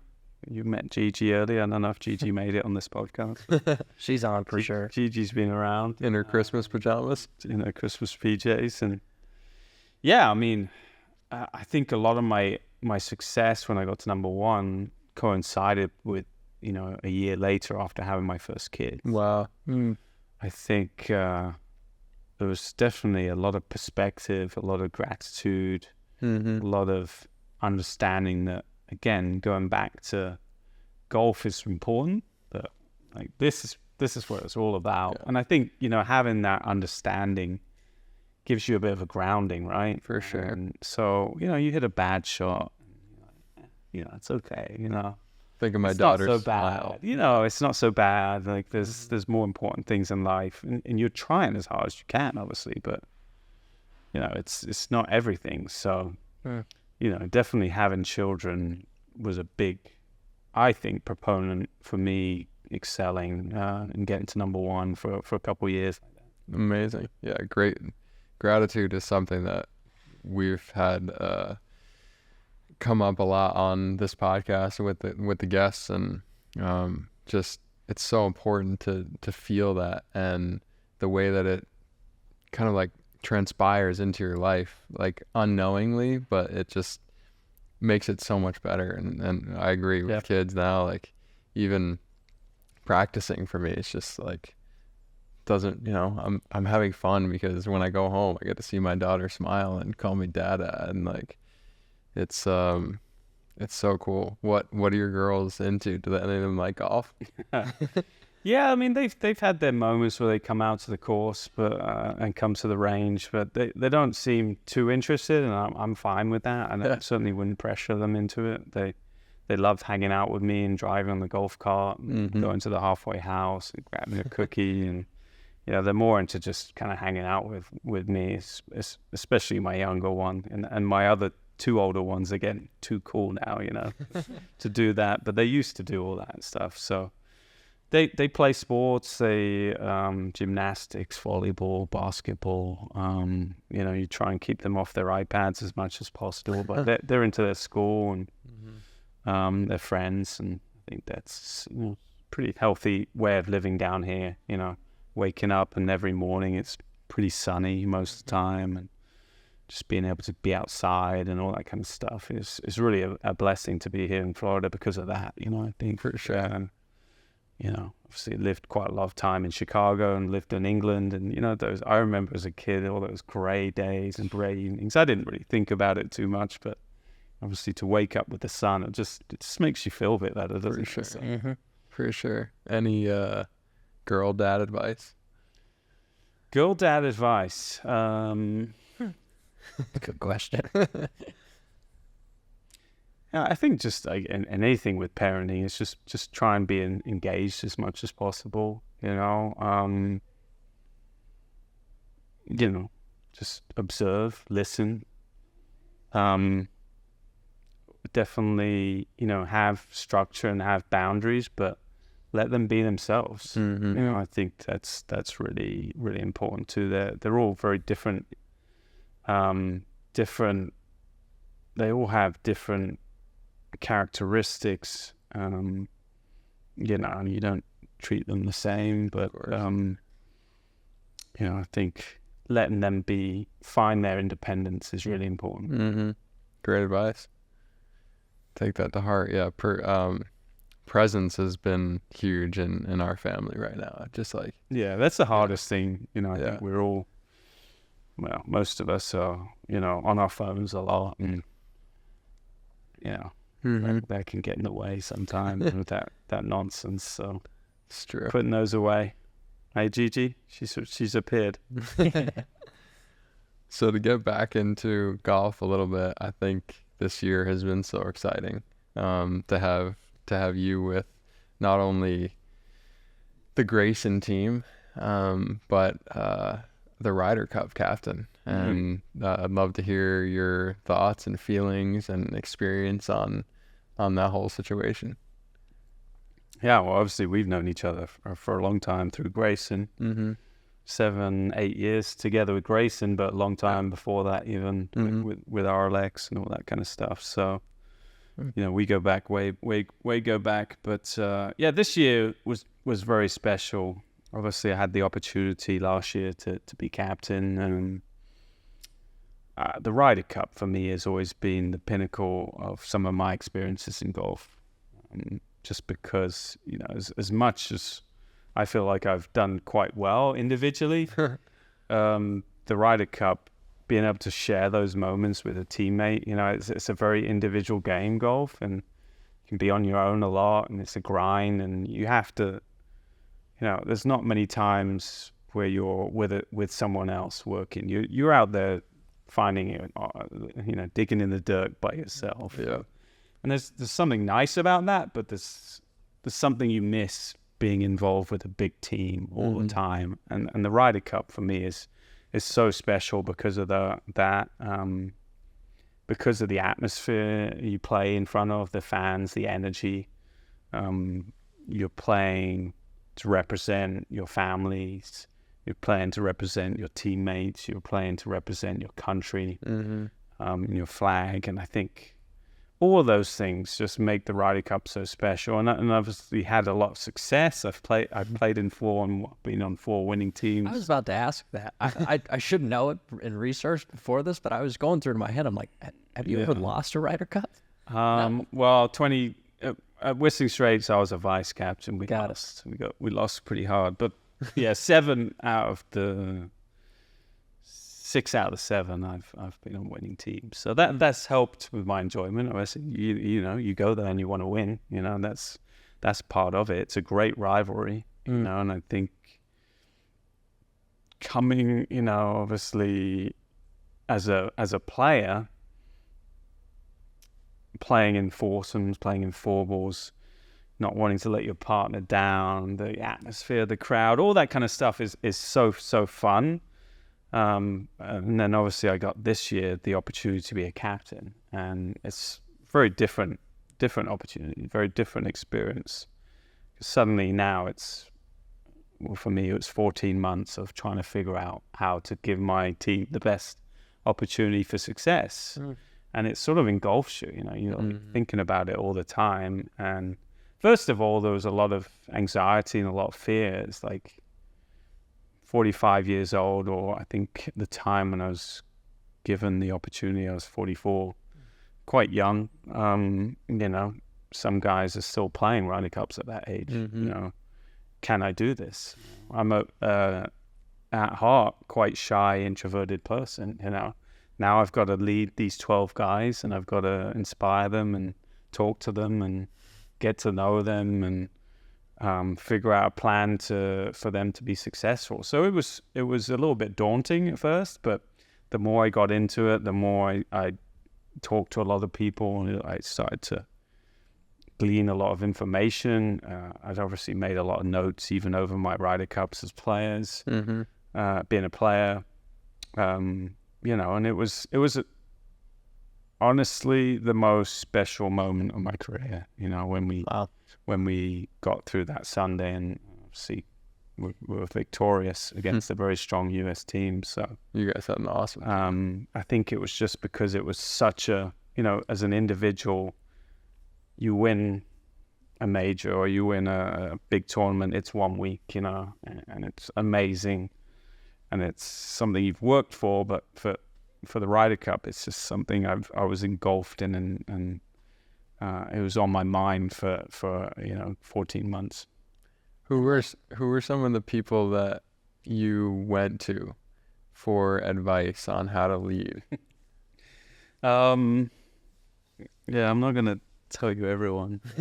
Certainly a lot of past captains. I talked to Bernard Langer, I talked to Paul McGinley. You talked to them personally before? Yeah. Tony Jacklin was 4-time captain, 3 times a winning captain. He was the first captain in the US to win at Muirfield. What was some of their advice? It was just managing people. I've got it all written down, but certainly looking, Bernard Langer, again, looking at the course and making sure your picks are relate to the golf course. so much advice. And you gotta take everything, read it through and think that makes sense. I want to use that. That doesn't make sense to me. And you kind of got to mold it into what's good for you. But I would certainly think having very small ego with this job helped, because I was willing to learn and know that I didn't know everything, and I need to figure out the best way, and that was through learning from other people. And that was certainly part of the journey. Yeah, I mean, I have 1,000 questions I want to ask you about the Ryder Cup. It was so epic to go there, and thank you for having my best friend Thank you for Jake coming. and I mean, we were as Americans, somewhat rooting for the U.S., but frankly, Sure. more closer friends. It was pretty cool to come over there and see you be so locked in each day. Just, I mean, I talked to Rafa, your caddy, and Morgan, one of your closest friends, before we were doing this today, and he was telling me how he felt like an F1 driver in the final day on Sunday, driving around trying to get to every hole while things were going on. But maybe before I ask a couple questions about this Ryder Cup, looking back at the ones you played in, what are just some of your favorite memories looking back as a player? Whether it was, the most epic speech you heard in a locker room, I'd love to hear that, or, one of your best shots you think back to. What are a few of the highlights as a player you really think back to? Well, yeah, lots of just amazing moments as a player, like some of the great shots. Even my very first Ryder Cup, 2004 Oakland Hills, I get to play with Paul McGinley. The first 4 balls, and my opening drive is 60 yards right. I mean, literally the worst tee shot ever. Got off to a bad start. It's amazing the pressure. People say, "Oh, you can have so much pressure. You be ready for that first." And I don't know. I was walking to the tee and I felt fine. I felt like just normal nerves, little butterflies, and standing there, no problem. And 2004, there was like 1,000 people around the tee. It wasn't like it is now. It's not even. It's 800. Like it was like a normal regular event. Yeah. And as soon as they announced your name, it just hit me, and I went to jelly, like my knees and my leg. My mind just went blank. I had no idea how to hit a golf ball, and it was awful. But I had a great partner. He put his arm around me, and I think, again, that's where that team stuff comes in. Like having someone there just say, "Don't worry about it. Like I got this all." Like just regroup. And Robbie McIntyre had that same story, or Bobby McIntyre. He had that same story about with Rosie. Rosie, This year, walking to the first tee, and Rosie put his arm around him. But have you played Oakland Hills? Years ago when I was like 12 or 13. 18 is this tough par 4, dog leg right, like 490 or something up the hill. Big slope in the middle of the green.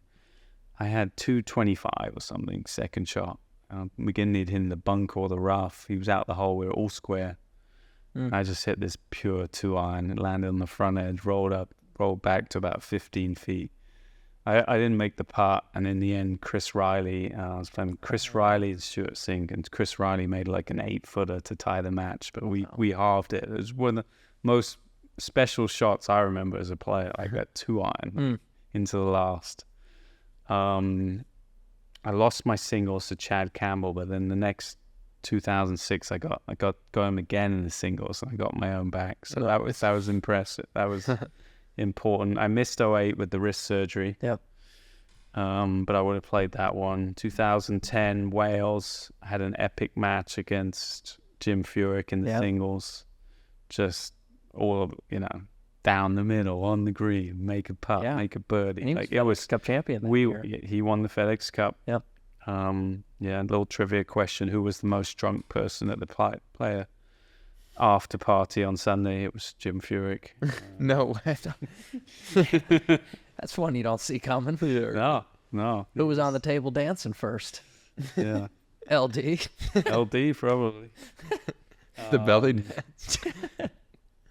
Well, won that one up, epic Yeah. match. That was a close Ryder Cup. We won by, I think, a point. Yep. And then obviously 2012 was, a very famous Ryder Cup. Yeah. The Miracle at Medina, not so much for the US, but obviously for European folklore, the comeback. Seve had passed away the year before. Jose was the captain, all the inspiration.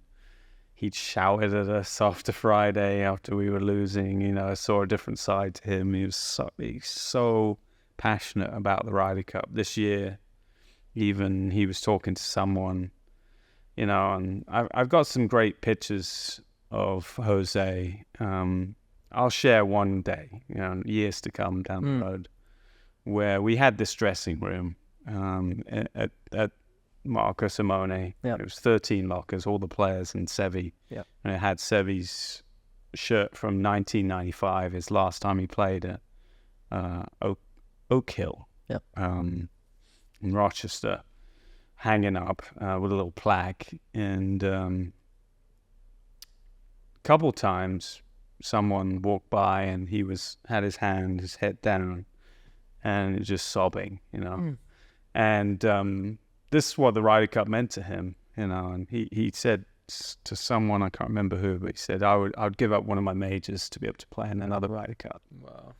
And, and that's kind of, what it meant to him. And obviously with him being the captain in 2012, it was very inspirational, very, emotive. And I don't know, after myself, I had one of my most famous shots was against Tiger in 17. They were coming back at us. We were 4 up at the turn, me and Sergio, and Tiger started making a bunch of birdies and fist pumping and doing all this, and suddenly birdied 16. We were only 1 up playing 17. He stuffs it in 17 down the hill, par 3, and I hit it inside him. That's probably my most famous shot as an individual in the Ryder Cup. Wow. We ended up both making a 2, and we halved the lars and won that hole and got to 10-5, and then Poulter was doing his heroics. Yeah. Got to 10-6. Yeah. And I don't know, we would been beaten up the whole week for 2 days, and we came off Saturday just feeling like this was, we were going to win. I don't know. We had this momentum, and we liked how the singles roster kind of played out. We all liked our individual matches. I was very fortunate to be given the honor of going number 1 singles. So I went out and beat Bubba 3-1. We got a bunch of blue on the board early, and then it happened. It was unbelievable. Crazy. What was it like playing against Bubba though? I mean, because that is uniquely a very intimidating competitor, just because of literally he could hit any shot. I mean, coming off 2012, it's when he wins the Masters, hitting the incredible shot out of the trees. Like, I can't imagine match play. He won the match play too, I think, or it was always contending in the match play championship. Yeah, they put him number 1 for a reason. I think he played quite well Friday and Saturday. Yeah. But I think in a way I was kind of the perfect antidote to his fanfare. He was excited and stuff, and I didn't give him anything. I'm just like, and that was part of the reason. Part of the reason they put me in there. Yeah. Yeah. And I was a Chicago guy in a way, Northwestern, so I had just as much crowd support as he did, to be honest with you. Sure, yeah. So I sort of, to win that first match was important, and then the guys behind us just keep doing what they were doing was really important too. So, that was good.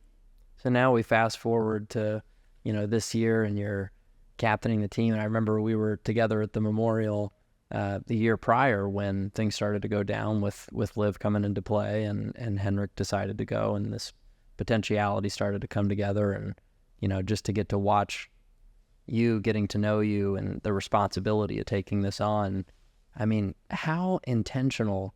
You talk about the locker with Seve's locker being there. I mean, I remember watching it behind the scenes of the team rooms. I mean, everything felt so intentional. And I guess I'm asking, was it? Which I'm sure it was, but you developed such a culture in that locker room, and I just would love to hear you talk about, your leadership style and that comes from. Yeah, well, I think it was the very next week after I stayed with you. Yeah, it was. In Canada. I flew to Canada and got the call. It's like, would you like to take over from Henrik? And I was like, yes, but yes, I think so. It's like, yeah. Wow. I mean, I was calling my wife, and she was over in the UK, and we were just, oh my God, this is happening. Like, this is so cool. Like, what an opportunity. And but yeah, that's kind of when the process started. That's, I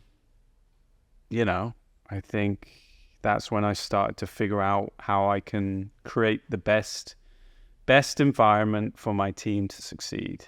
And that started with me trying to play quite a lot. So I wanted to get over to Europe more. I wanted to be in amongst the players. I wanted to try and create trust and amongst them, get to know them better. Obviously, get to play with them as much as possible to see how they performed with me. But just start the communication. Start that being able to feel like they knew who I was, that they could trust me, and that was the first step. Then we obviously looked at qualification criteria. 6 picks was very different. Yeah. I thought that gave me the best opportunity to get the most informed players, but also have an ability to choose some players that had been there, and all different things. So yeah, again, those were kind of the first steps, but again, it was a process of how can we make everyone feel like they belong as well. And I think that was important in my captaincy. There was always going to be rookies on the team. There's always going to be established players. Always going to be superstars. How do we get these guys feeling like 12 guys in the room playing for each other? How can we take this hierarchy away? Where we are all playing for each other. Yeah. So again, a big important part of that was the practice trip. We'd never really done a formal official practice trip before. So we went there as a team 2.5 weeks before, and it was something that we'd never done before, and I was a bit nervous about. We did this fireside chat. And, it was your idea? It's my idea, and another guy that I'd been working with that was very much into creating the right culture in teams. And I didn't really know what to expect and how it was going to go and whether these guys would kind of buy into it. And it was amazing in the end. There was some very simple questions we asked. I started off talking about my start in golf and what the Ryder Cup meant to me. I sort of passed it around. I started with John, went to Rory, and it just started to flow, And then some people, didn't give too much away, but some people really opened up. Wow. And what it really did was it made a lot of the rookies understand that a lot of their upbringing in golf was exactly the same as the superstars. They had something in common.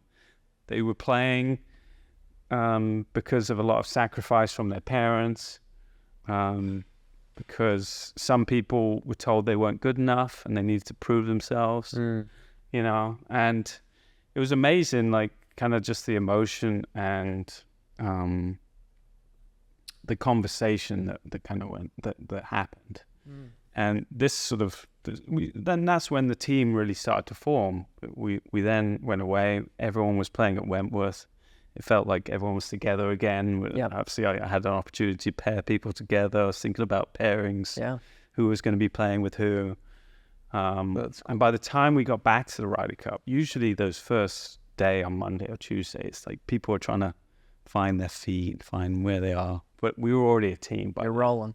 We were already rolling. Yeah. So it was very good. It worked very well. And as I said, the whole week, there really wasn't any hierarchy. You always need your superstars to play great. But but they were so good about inviting everyone. You know, I'd walk into the team room. I was usually the last guy there because I had media and all sorts of stuff. So I walked in late and in the evening, and usually, you know, people like to hang out in their little groups, right? But no, John was sitting with Bob, and then John the next day was sitting with Rosie, and then the next day he was sitting with someone else, and the same with Rory, and you know, it was just it was a very these guys just sort of took it really well, and just were a real team. I always find it so unique, like when you watch. I get a little emotional talking about it. Oh, As you should. I should. I mean, it was.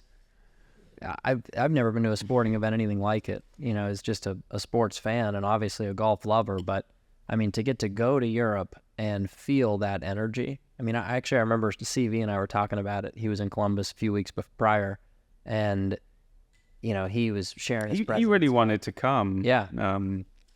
He had to go to qualifying school or something, and he had to go to some event that, because he'd had such an amazing experience at the President's Cup. Right, vice captain there. That, you know, I think some of those experiences helped what he just achieved the last couple of weeks. 100%.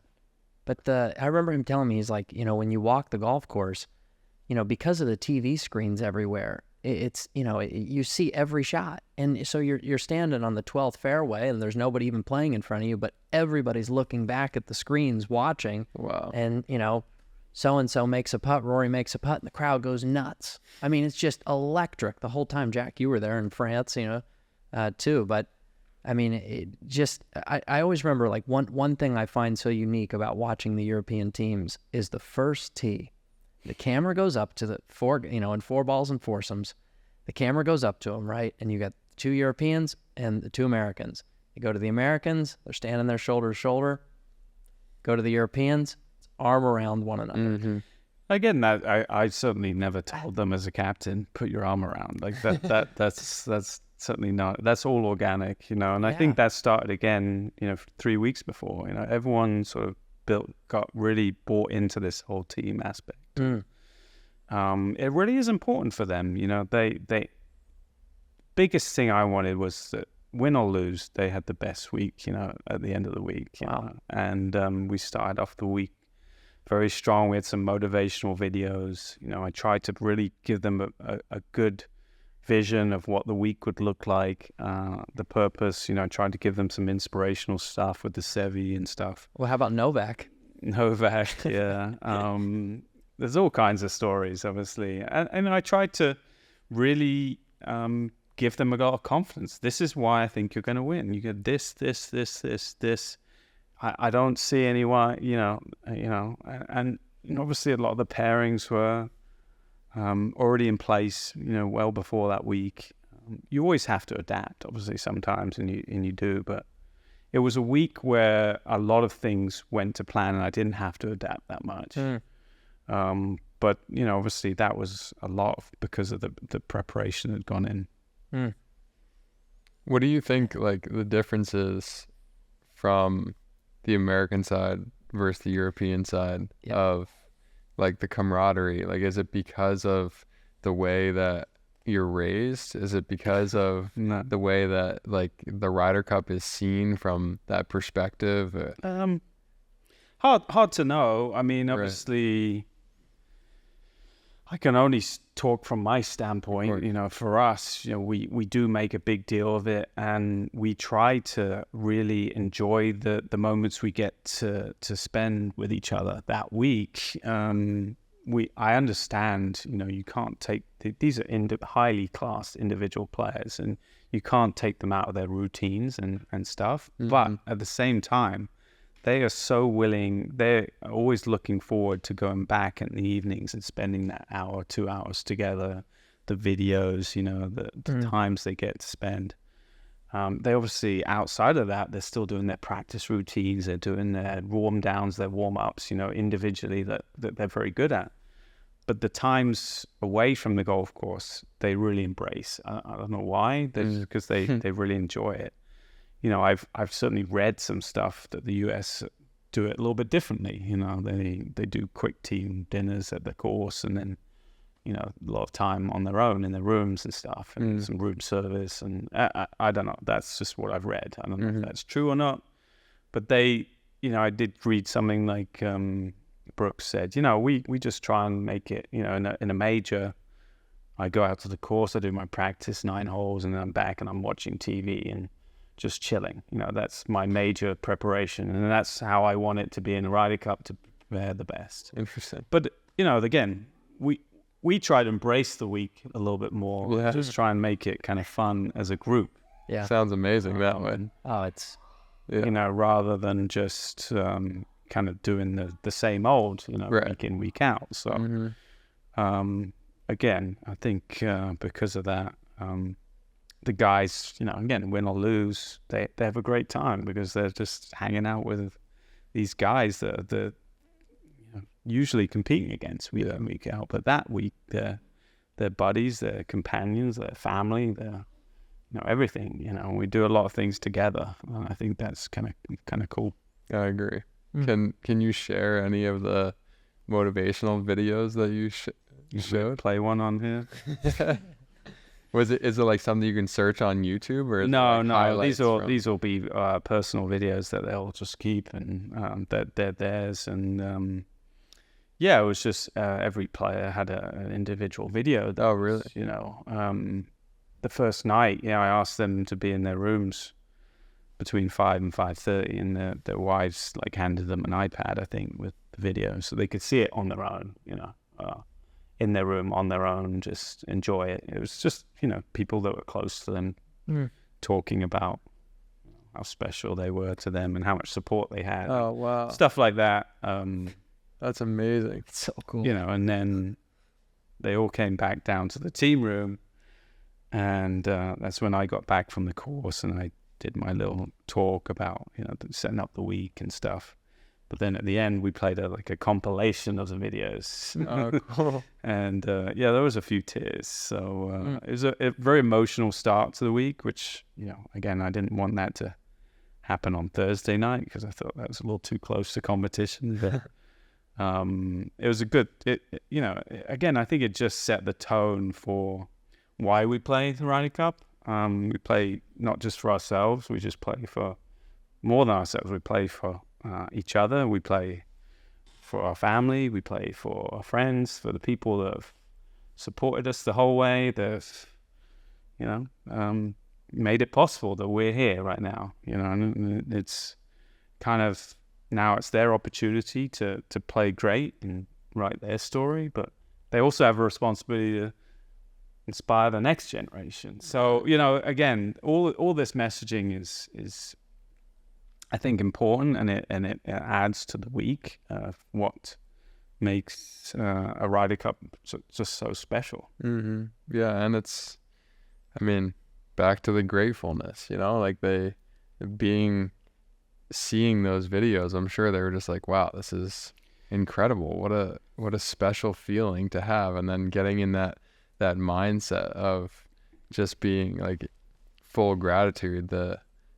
And I'm thinking inherently we all want to be feel like we belong to something, right? We feel like we belong, and we're a part of a collective. I think people are just on their own, you know, struggle, you know, they don't have support. So I think that's just human nature. That's why family is important, right? Right, community. And why you're having children, why having a wife, or having someone that's so supportive, having a coach, having a best friend that's there for you. You know, that collective is human nature, you know? And if you can bring that to 12 very skillfully individual players and try and bring that out as much as possible, then I think you can create some great play and great camaraderie, and that's all we try and do in Ryder Cups. Create some magic. Sweating now. No, dude. I hope I'm not giving away too many secrets here. It's not rocket science. No, it's very basic human nature, but but it's real. Tapping into that. Yes.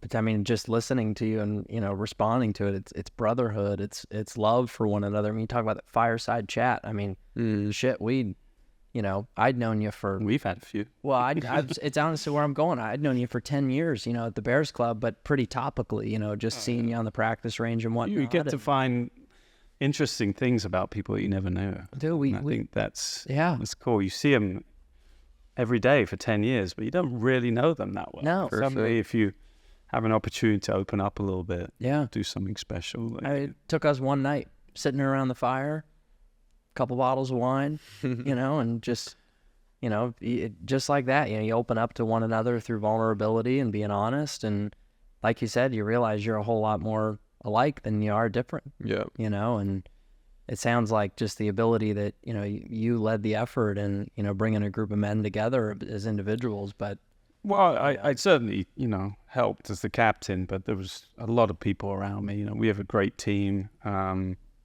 everyone bought into it. And I certainly wouldn't take full credit for everything, but I had a lot of, you know, like anything, you always need help, right? You have good people, the support staff of the European Tour, amazing.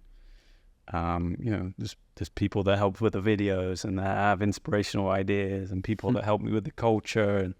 And my wife, you know, she was amazing as a lady captain in terms of creating an amazing event at the Spanish Steps for the players and families and you know, just care. I think just showing that kind of care is really important.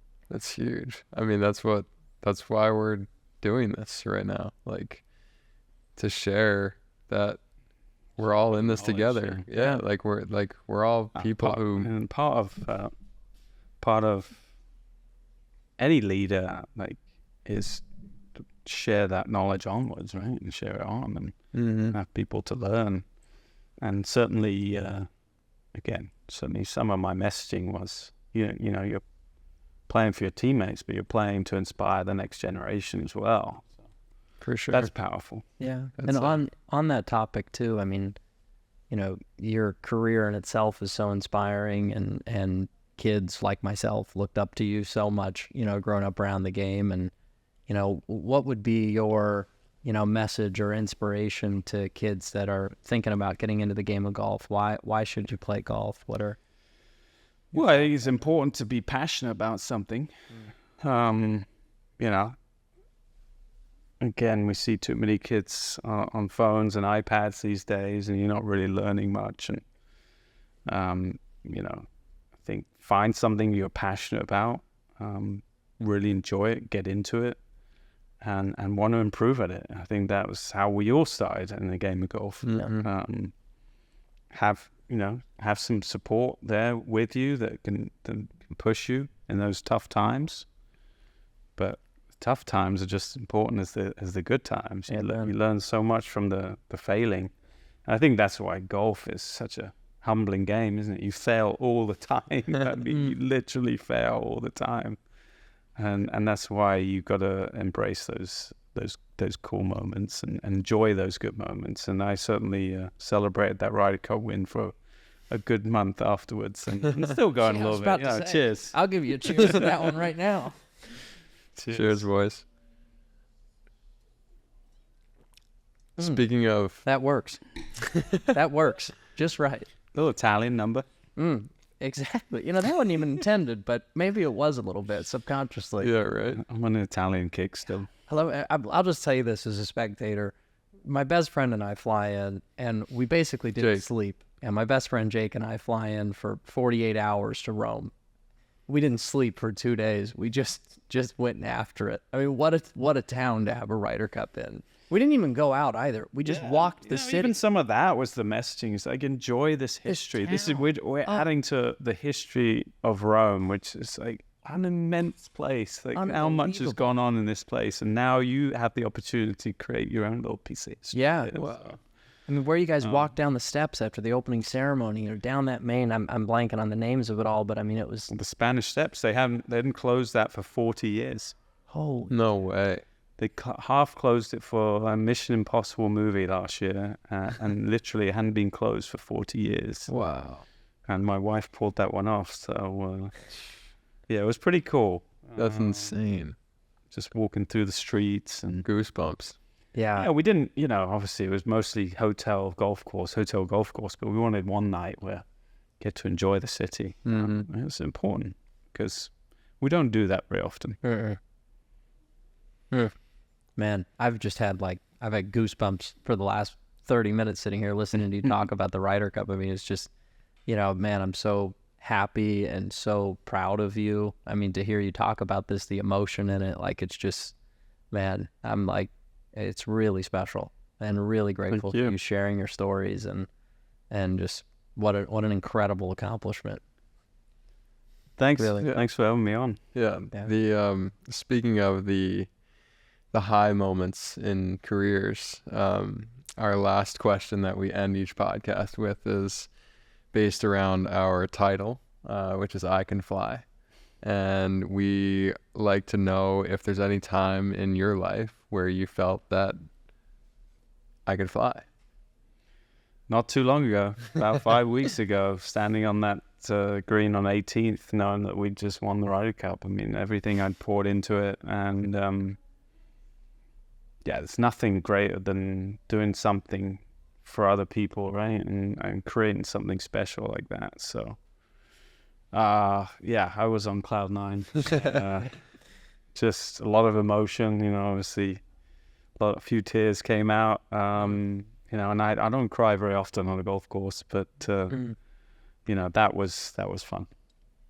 Yeah. It's a perfect way to, That's beautiful. perfect answer. Yeah. Gigi, come in here. Give Pop a hug.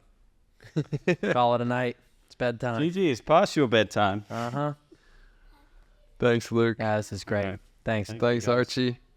Nice work. Appreciate you. Jag. Archie's ready for bed. That was awesome. Yep.